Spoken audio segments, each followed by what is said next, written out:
자, 여러분 안녕하십니까. 저는 오랫동안 김문수라는 인물에 대해 예의주시해 왔습니다. 학생운동, 감옥생활, 고문 등 그의 이력이 유별났기 때문이었죠. 박정희 대통령 생가를 방문해서 기념 촬영을 할 적에도 저는 김문수라는 인물에 대해 과연 완전히 전향했을까 하고 의심의 눈초리를 보냈습니다. 하지만 최근에 일어난 일들을 살펴보면서 그에 대한 경계심을 서서히 풀게 되었습니다. 올해 8월 19일 김무성, 정진석이 주관한 대한민국 미래와 보수 통합 토론회에서 발제자로 나선 김문수 전 경기도지사는 용기 있는 작심 발언을 했습니다. 김무성 당신은 박근혜의 천년 저주를 받을 것이다. 정치인들이 죄 없는 박근혜 대통령을 말하지 않고 어찌 정치를 한단 말인가. 박근혜 대통령과 이명박 대통령 감옥 간 것에 비교하면 문재인은 당장 총살 겁니다. 라고 했습니다. 난세의 영웅이 나오기를 학수고대해온 많은 애국 우파분들에게 참으로 속 시원한 발언이었죠. 그 뒤 올해 11월 13일 서울 경기 목회자 구국기도회 중에 빨갱이 대부로서 빨갱이 실태를 소상히 밝혀주었습니다. 참으로 용기 있는 발언이 아닐 수 없습니다. 보수우파 애국민들이 반드시 알아둬야 할 빨갱이들에 대한 귀중한 자료이기에 여러분 모두와 함께 나누고 싶어 김문수 지사님 자신의 입을 통해서 전하는 내용을 간추려서 올려드립니다. 감사합니다. 저는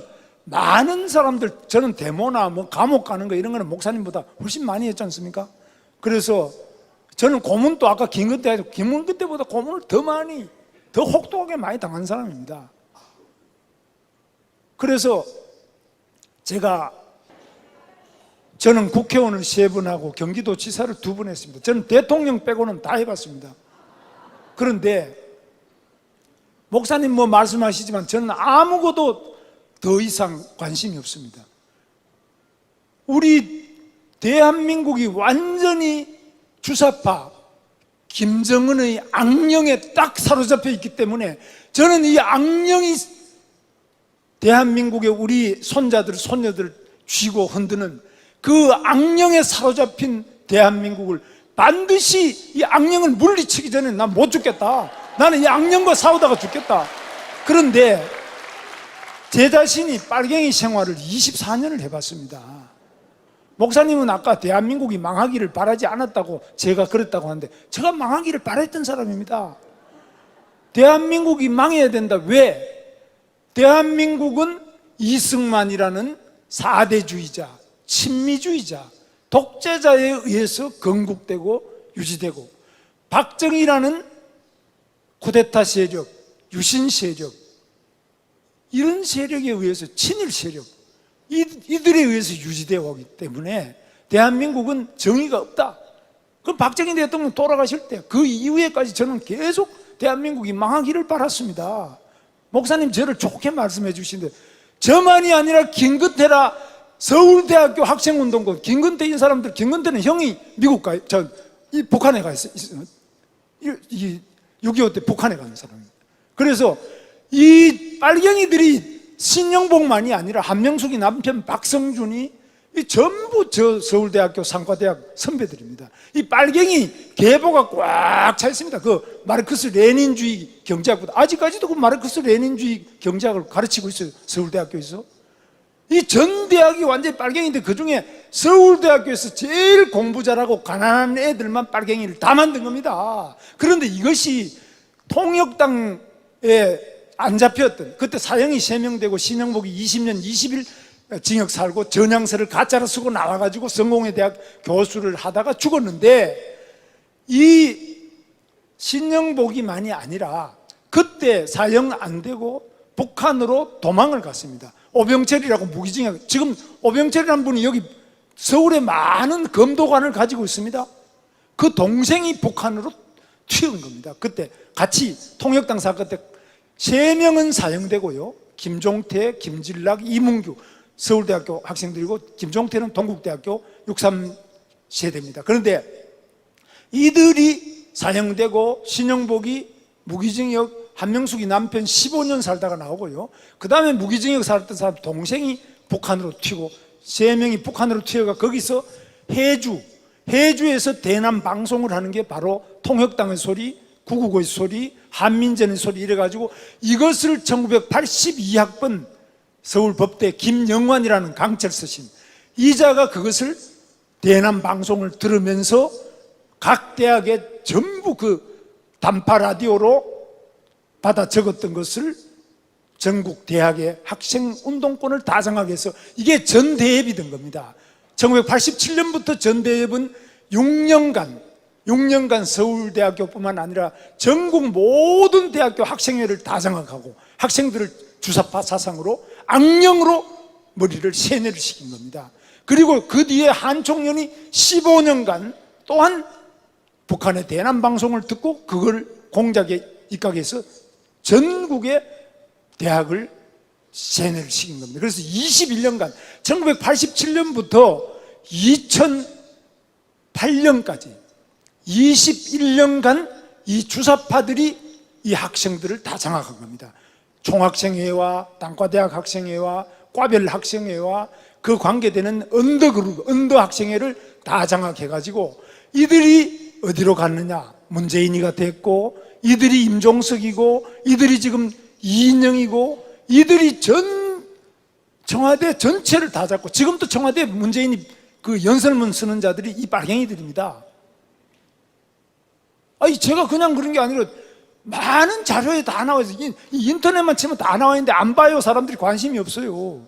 제가 하는 말씀이 아니고 객관적으로 다 자료가 나와 있습니다. 그리고 이들이 지금 민노총을 만들어서 100만 명 이상이 매달 자기 월급의 1%를 내면서 민노총을 유지하고 있고 100만 명 넘습니다. 이 중에 전교조가 학생들을 다 붉은 사상으로 물들이고 있고요.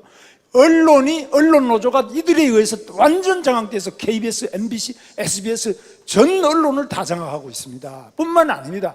이들이 바로 아까 말씀드린 민변 2,000명이 넘는 변호사들이 고시를 보고 이래가지고 합격해가지고 그 학생 출신들이 고시 봐서 법조계를 다 장악했습니다. 김명수 대법관부터 법조계를 대법원장부터 그 대법원의 대법관 김선수 다 이 빨갱이들이 꽉 대법원부터 헌법재판소 전국의 영장 발부 영장이 왜 가서 자꾸 기각되냐 조국이 영장 기각된 게 뭡니까? 계속 그 빨갱이들이 다 장악한 겁니다. 그리고 언론을 다 장악했고요 학교 다 장악하고 대학교를 물론이고 그 다음에 영화계로 들어갔습니다. 제가 데리고 있던 그 빨갱이 후배들도 영화계로 들어갔습니다. 서울법대 나와서 영화를 찍으러 간대요. 그 부인은 지금 판사라고 현직 판사입니다. 제가 이름도 다 댈 수 있는데 제가 여기서 안 하겠습니다.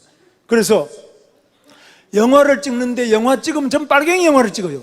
그 중에 대표적인 게 얼마 전에 찍은 기생충이라는 영화 보셨죠? 다 1,000만 명이 넘는 그리고 세계 황금 종려상 같은 거 이런 거 다 봤습니다. 세계 영화제를 석권하는 엄청난 영화를 만들어내는데 노무현이 변호인부터 이게 전부 빨갱이 영화를 만들어내는 겁니다. 영화와 시와 도종환 국회의원 시인이죠. 영화와 시와 그리고 문학, 예술, 학교, 대학 교수 그리고 아마 이 교회도 많이 들어가고 여기 앉은 분 중에도 그런 분이 있을 겁니다. 그래서 저는 대한민국이 이승만 대통령에 의해서 세워졌다 그러지만 이 대한민국의 위기는 바로 이 영적 위기, 사상의 위기, 정신의 위기, 바로 이 영적인 이 주사파, 빨갱이들 영이 대한민국을 뒤덮어서 이 위기가 왔습니다. 빨갱이는 왜 위기를 가져오느냐? 첫째, 우리 민족끼리입니다. 우리 민족끼리는 반미반일입니다. 미국과 일본을 죽기 살기로 반대하고 지금도 미 대사관 앞에 가면 프레카드 붙어 있습니다. 미군 철수해라. 트럼프는 참수대회.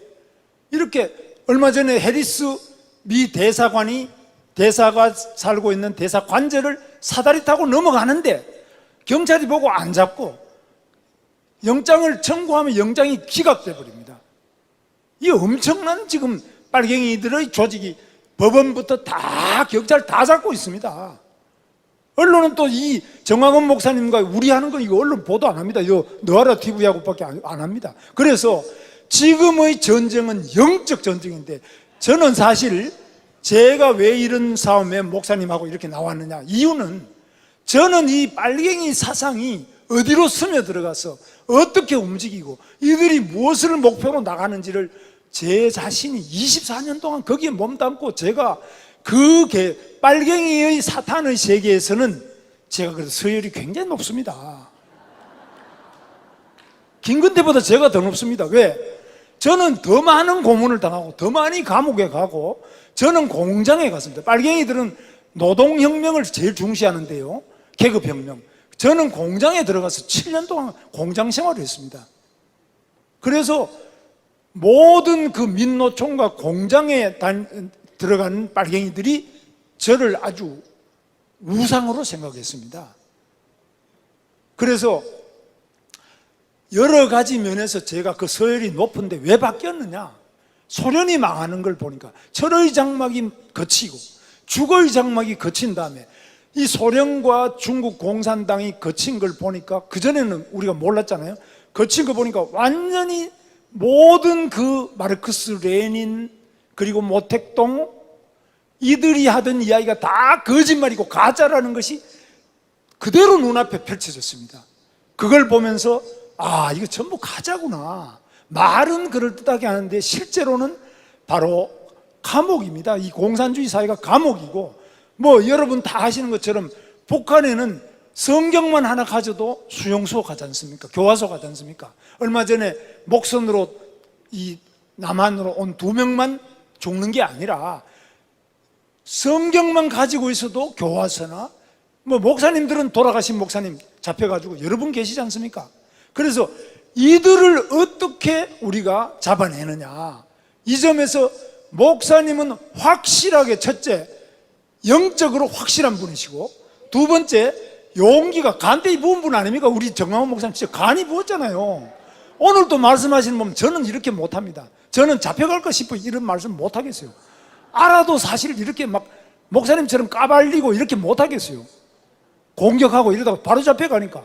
그런데 목사님은 어떻게 잡혀가면 어떻게 합니까? 나는 잡혀가도 아무 상관없다.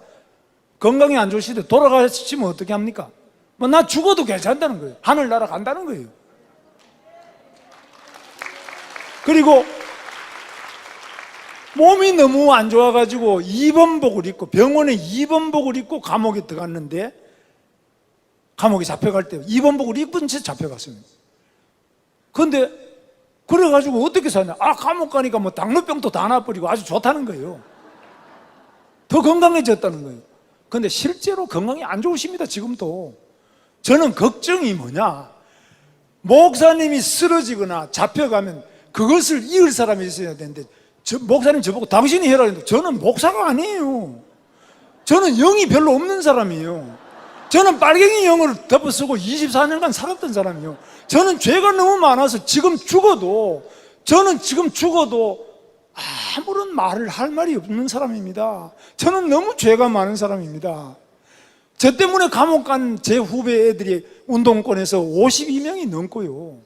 저는 이 빨갱이 문재인이 이런 거는 저하고 비교가 안 됩니다. 문재인이, 임종석이, 이해찬이 이런 건 저하고 비교가 안 돼요.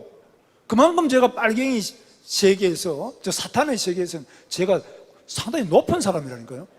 그러나 이 하나님의 세계에서 저는 아무것도 아닙니다. 죄인일 따름입니다.